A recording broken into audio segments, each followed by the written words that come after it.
Hello, everyone. It's a real privilege to be here with such amazing speakers. So I'm delighted to come and share my story.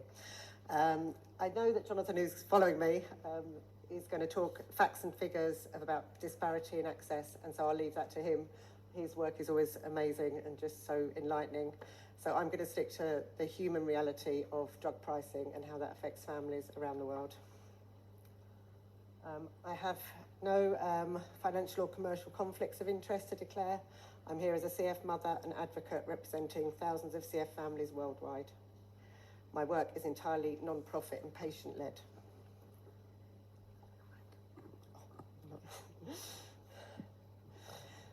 My story really began about 10 years ago. I had a pretty typical life: a husband, 2 daughters, a cat.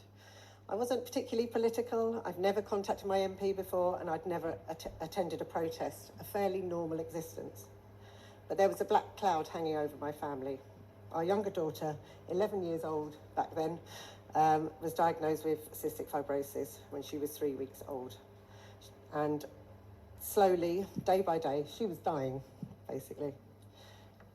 Despite daily physiotherapy, nebulizers, medication, and regular hospital stays, CF was winning, as it always did back then.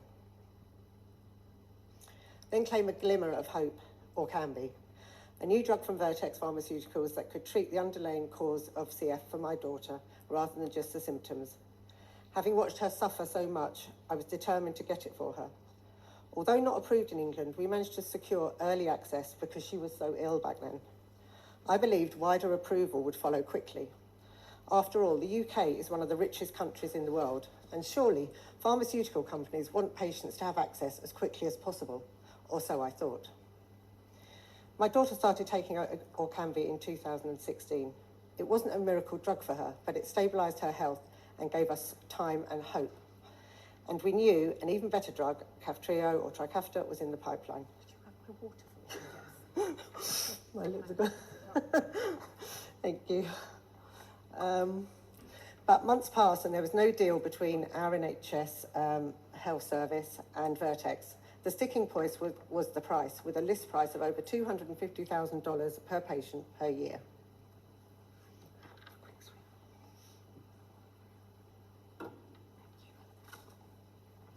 Frustration grew in the UK CF community. Patients in the US were getting access, whilst thousands in the UK continued to suffer and die. A group of us, patients and families, came together to form a campaign group. We wrote letters to the Prime Minister, met with MPs, organised marches and protests, started a petition that reached 100,000 signatures and forced several parliamentary debates. We appeared on TV, in newspapers, and some of us met with the regulatory authorities like NICE, the NHS and Vertex. Despite the high profile of the campaign, there was still no deal. Years passed. We calculated that about 200 young people had died during the negotiations. And during this time, Vertex rejected what the government called the largest ever commitment of its kind in the NHS's 70-year history, and described Vertex as extreme outlier in terms of both pricing and behaviour. It was clear CF families in the UK were being held to ransom. While many in the larger campaign group wanted the NHS to pay whatever it took, a smaller group of us believed the solution was not for our health service to give in to unjustifiable prices. It was for Vertex to act fairly and responsibly and lower their prices. But how could we make that happen? In 2018, I was looking for ideas to go about this and connected with Just Treatment. We're a patient-led campaign organisation in the UK. We discovered that Orkambi could be made for around about $5,000 a year, nowhere near the $250,000 list price.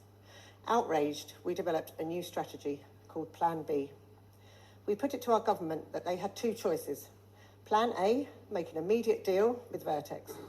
Plan B, use a compulsory licence, also known as a Crown Use licence in the UK, a legal mechanism under the World Trade Organisation's TRIPS agreement that allows governments to authorise the manufacture or import of a patented medicine without the patent holder's consent in order to protect public health.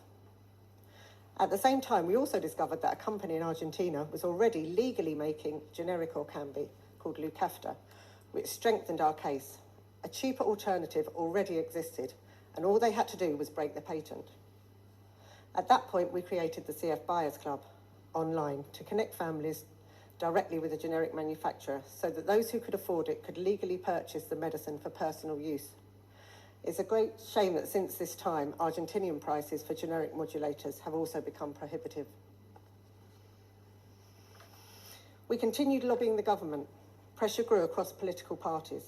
In June 2019, the Health Secretary told Parliament the government had a moral obligation to consider all options, including a compulsory licence.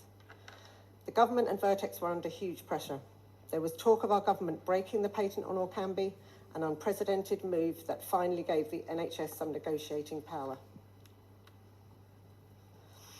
Just 4 months after this public statement, in October 2019, a deal for Orkambi was announced to the great relief of families across the UK, and we were told by sources close to the negotiations that Plan B had been an important catalyst.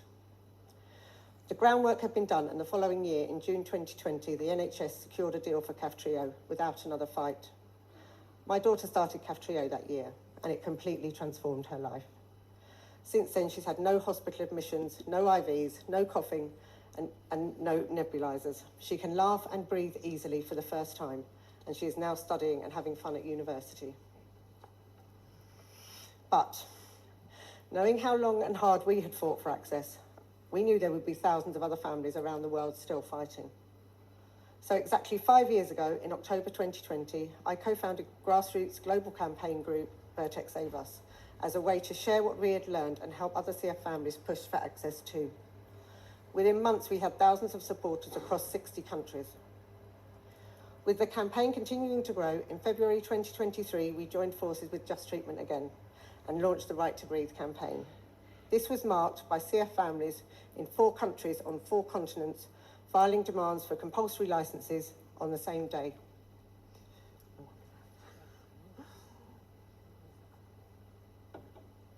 The countries were Brazil, India, South Africa, and Ukraine.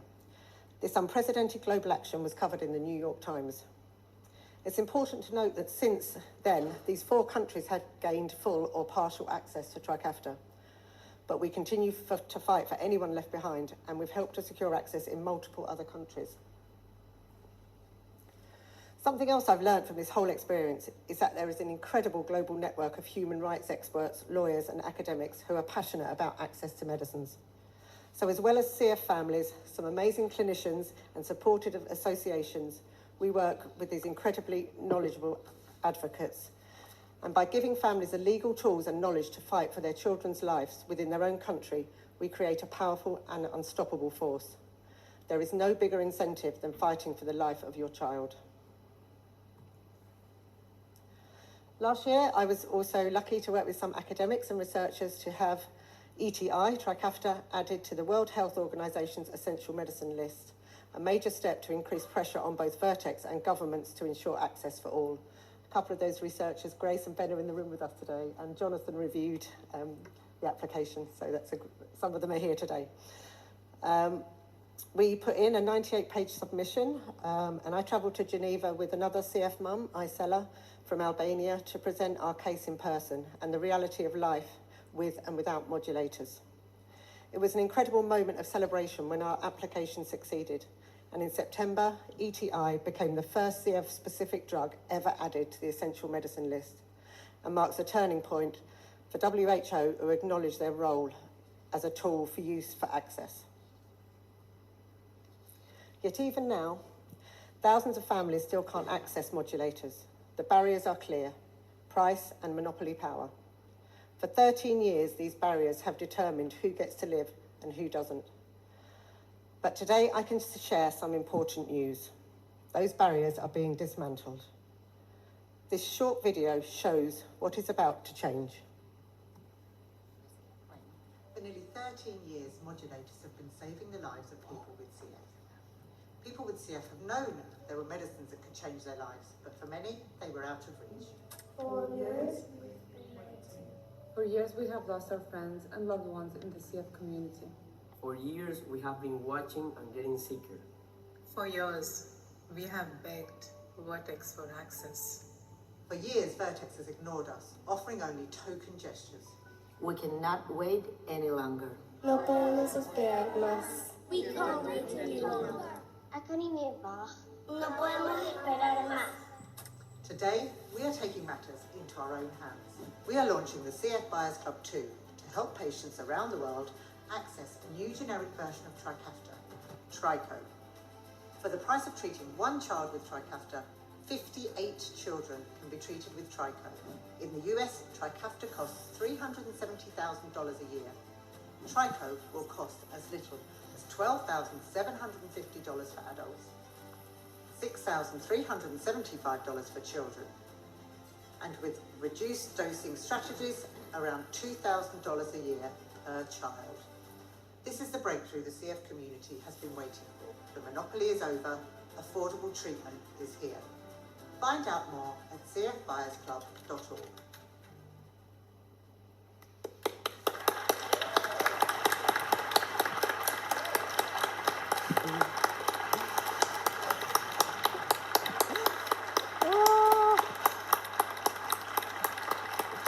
Oh my God. Oh, I'm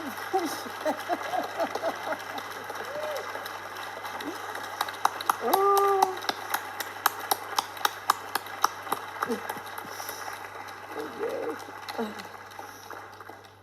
What you just saw is real. And if you want to know what 58 children look like, just look at these pictures. For one child, all of these children will be able to be treated. Today we can finally announce that a new legally produced generic version of Trikafta is coming. The same active ingredients, a quality assured alternative, but at a fraction of the price. This medicine is being legally produced by Beximco Pharmaceuticals, a globally respected generic drug manufacturer that has secured multiple drug approvals from stringent regulatory authorities supplying its medicines to countries around the world. We are working with renowned regulatory and pharmaceutical experts to ensure the safety and efficacy of the product. It will be ready to be shipped from the first quarter of 2026, with patients and families able to use personal use exemptions to enable the importation of the medicine, even if Vertex has a patent in place. We will also keep working to get governments to overcome all barriers to providing universal access to Trico on their health systems. This is what happens when we challenge monopoly power and put people before profit. It's proof that access for all isn't just a dream, it's happening. Now, I would like to invite some incredible people onto the stage, all of whom are fighting for access to modulators for themselves, their children, and their countries. Mums, Juan Martin, come up.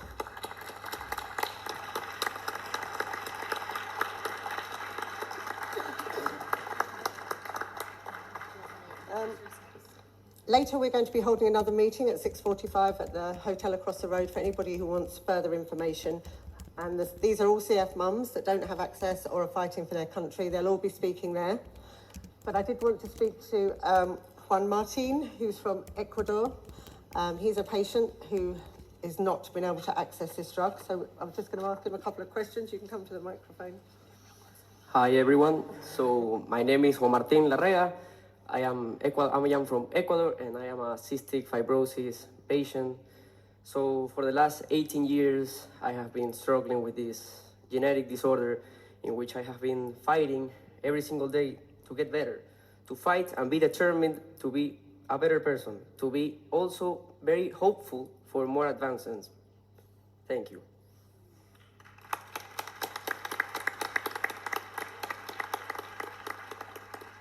So did you mention all this time how you felt like not having access to this drug? Okay, so I want to answer this question with a different perspective. So I have felt a lot of emotions throughout the years, and now that there's more medicine, I have come to realize that there's a very emotion, particularly everyone here has this feeling. Everyone here feels anger. What's anger? It's a natural response in which you basically feel bad for the things that are not fair. And every single one here, I think we know it's not fair how the system has treated us between all of these years. For example, Michelle, which has been had very much struggle throughout the years with her children. My mom, which have been fighting every single time to get medical attendance and all of that. It has been a real struggle for my family, and practically everyone here in this room can actually relate to this emotion of anger towards the unfairness of the situation. And another feeling I want to share is hope. The hopes and dreams of every single child with this new opportunity of TRICO. TRICO has given us hopes and dreams to prosperate and have a better life quality. This is my answer. Thank you.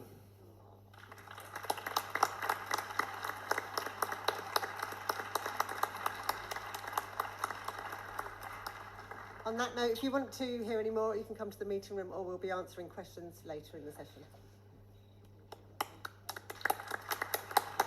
Thank you so much. Happy to be here.